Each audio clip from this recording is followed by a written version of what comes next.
Hey bro, watch your jet. Watch your jet, bro. Watch your jet. We did it, Patrick. We saved the Bikini Bottom. Or was it Natlan? Is this bit working? Genshin Impact. You might like it. You might hate it. A lot of people hate it. Hell, even their home fanbase hates it. But you've heard of it. And if you were a Sonic fan back in 2022, you definitely heard of it. And yes, I still remember how we lost at the Game Awards. And yes, I'm still bitter. Anyways, I've had my fair share of ups and downs ever since this game came out. A lot more downs than ups, but objectively speaking, without the bonkers fanbase gambling and a multitude of controversies that would make a Minecraft YouTuber blush, I would probably say it's still a pretty good game. Anyways, I'm gonna stop wasting your time. I haven't even said what we're doing here. So if you're dyslexic and can't read the title of the video, or you just decide not to read the title of the video, but I'm gonna give you an incomplete, absolutely hilarious, in my opinion, nutshell of what happened in Natlan, about all the necessary items. Anyways, let's get started. Wait. Fire, death, screaming. All these things that will probably pop into your mind if you heard the name Nation of War. You know, Sparta shit. Well, that was the Natlan we were promised. Emphasis on the was. Because, I don't know about you, but I wasn't expecting savannas so vibrant that would make you question the water you're drinking, animals that probably look like they belong in the Monsterverse or as marketable plushies, whole tribes that spend their spare time breakdancing, bungee jumping, along with other extreme sports, or literally chilling in a hot spring and partying. Like, where's the Sparta shit? I came here expecting down Detroit, not the Hoenn region of Pokemon. Like, what the fuck? And that's not saying this place is all sunshine and rainbows, because regular enemies here can fucking dog on any of the enemies elsewhere, like the goddamn capybara that can magically make all of your HP go away, or the fact that Natlan, as a nation, was doomed from its very creation. Alright, I should probably explain what actually goes on in Natlan since we're already this far into the video. Here we go. Alright, if we're gonna cover Natlan's story, we're gonna have to begin 500 years ago, where Natlan was burning. So Natlan is getting absolutely butt-fucked by the antagonist of this arc, the Abyss. So what happens is that the Abyss invaded, conquered the Night Kingdom, gave them a base and loads of information on quite literally everything about Natlan. The Night Kingdom is basically a substitute for the ley lines because Natlan was created in a spot which had little to no ley lines or something else that I'll probably put on screen now. So the Lord of the Night created the Night Kingdom. Also, the ley lines are basically store all of the memories in a specific area. But back to Natlan, it's getting absolutely cooked right now. Like, it's not good. So the current Archon, the main god, Mavwika, has a plan. She'll gather the 6 heroes with activated ancient names so she can push the Abyss out with their power over her own. But there's one small problem. Those heroes are in the future. 500 years in the future to be exact. So, what does Mavwika do? Does she A. just come up with a new plan? B. just wait out the 500 years because isn't she supposed to be immortal because she's a god? Or C. gather another 6 ancient name bearers and just commence the plan as normal? The correct answer was D. She killed herself. Kill yourself now.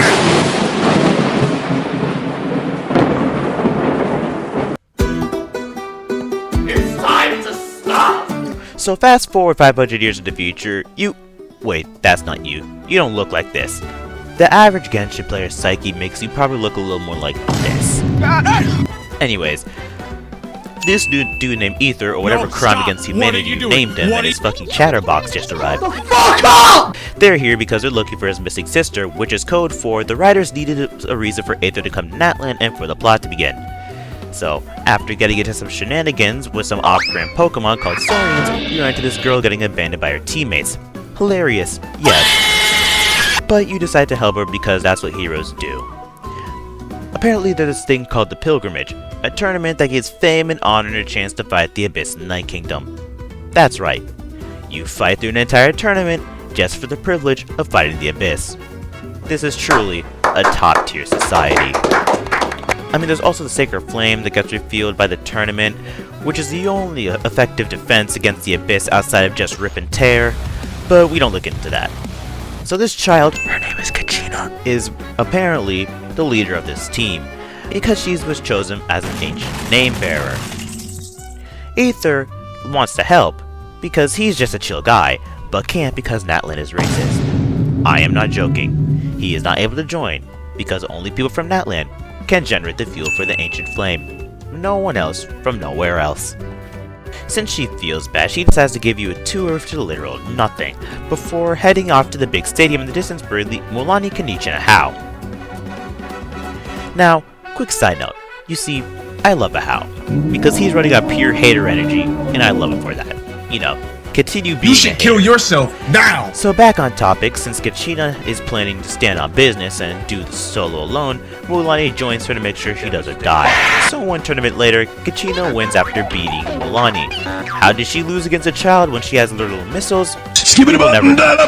But now there's like a group of 5 who all run their respective spots in the tournament. So I send a group of 5 instead of an army of thousands to stomp out the Abyss, because the Archon can only revive a certain number of people. I think.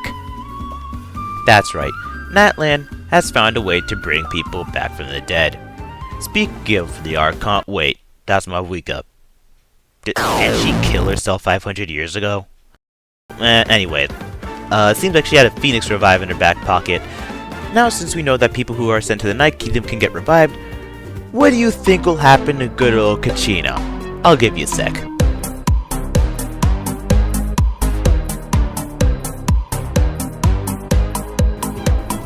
Kachina gets trapped in the Night Kingdom and needs to be saved. So after chilling on the beach and watching a fight between Mavuika and the Fatui's top-ranking Harbinger, you don't need to worry about the Fatui, they'll appear in later videos, the gang finally gets a device to find Kachina's ancient name. But hey, why not just go to the Night Kingdom yourself? Well, that's because nobody wants to fight the legions of the undead. So Khadij bribes us one person for the device, and now we also need someone who actually knows how to use it. And unfortunately, the only person that's able to use it is a depressed ranger. So after getting a lead and getting into the Night Kingdom, you find Kachina by an injured Wyob. Yes, there appears to be multiple Wyobs. No, I don't know why. So they save the Wyob by beating up these things, and lo and behold, their Earth is closed. I mean, until Mavuika breaks the sky. For the first time. Alright, now Mavuika wants to give Aether an ancient name because they can be crafted apparently. I don't know how they're crafted, but I guess they can. So just in case if shit hits the fan, she can revive him. So you go to the Master Class Crafter, Zelolan, but because Natlan is racist, only people from Natlan can get ancient names because the YF doesn't look at outsiders' heroic deeds, which is exactly what an ancient name is. So Aether needs to have a chat with the Lord of the Night, or something like that, and the only person that can contact them is this person called Lali, who's a prodigy of some other tribe that masters the Nightwind. So he makes a proposal. He helps her in the task of finding her grandson, and she helps us with getting our ancient name.